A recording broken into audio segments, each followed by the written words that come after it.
السلام علیکم، میں گریڈ 6 کی اردو ٹیچر مس منورہ۔ آج میں نے نٹ بانے اردو میں آپ لوگوں کو صفحہ نمبر 66 پر الفاظ کا صحیح استعمال جو ہم پہلے بھی کر چکے ہیں، اس کے ہم نے جملے دوبارہ سے ریویو کیے ہیں۔ الگ الگ معنی ہیں، ایک لفظ ایک جیسے الفاظ ہیں، اس لیے زبر پیش یعنی اعراب کی مدد سے اس کے معنی بدل جائیں، تو ان معنی کو ذہن میں رکھتے ہوئے ہم اس کو جملے بنائیں۔ یہ آپ لوگ صفحہ اپنا ریویو کر لیجیے گا، اگر آپ کو کمپلیٹ نہیں ہے تو مکمل کر لیں۔ صفحہ نمبر 67 پر خطوط نویسی، موسم گرما کی تحقیقات کا احوال جو اپنے دوست کو بتانا ہے، یہ بھی میں نے آپ کو کروا چکی ہوں اور آپ لوگوں کو ہوم ورک بھی دیا تھا۔ تو یہاں دیے گئے نکات جو ہیں، پوائنٹس جو ہیں، ان کو دیکھتے ہوئے آپ لوگوں کو یہ خط لکھنا ہے، ٹھیک ہے۔ اس کے بعد تحریم پڑوسی تفہیم ہے، جس میں ایران ملک کے بارے میں بتایا گیا ہے، اس کے سوالات ہیں، ایران کا پورا نام کیا ہے، ان کے کیا معنی ہیں، ان کی سرحدیں کن ممالک سے ملتی ہیں، اور دارالحکومت کون سا شہر ہے، اس کے پاس کیا بات ہے، جہاں کیوں کہا جاتا ہے اصفہان کو،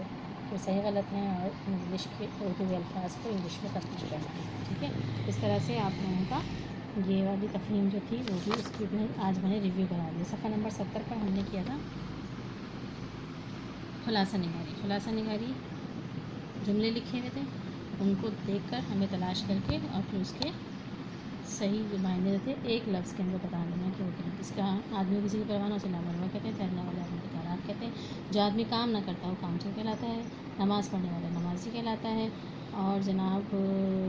نقصان جو پورا نہ ہو سکے اس کو خسارہ کہتے ہیں، جسے کسی بات کا خوف نہ ہو اس کو نڈر یا بے خوف کہتے ہیں، بھیڑ بکریاں چرانے والے کو چرواہا کہتے ہیں، ایسا آدمی جو کسی بات کی شرم نہ کرتا وہ بے شرم کہلاتا ہے، اور ساتھ سفر کرنے والے کو ہم سفر، بہت محنت کرنے والا محنتی، خدا کی راہ میں مرنے والا شہید، سونے کے رنگ کی چیز سنہری، ایک ہی جماعت میں پڑھنے والے ہم جماعت، ایسا شخص سب کو عزیز ہو ہر دل عزیز، وہ جگہ جہاں گھوڑے باندھے جاتے ہیں استقبل،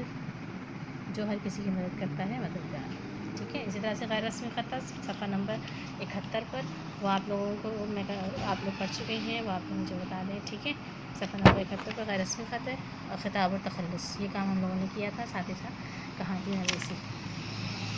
ٹھیک ہے۔ خطاب و تخلص صفحہ نمبر 75 تک آج ہم نے سارا ریویو کیا ہے، یہ کام ہم پہلے کر چکے ہیں، آپ لوگ اسی طرح سے اس کا ریویو کر لیں تو آپ لوگوں کا سارا کام جو ہے مکمل ہو جائے گا۔ جزاکم اللہ خیرا۔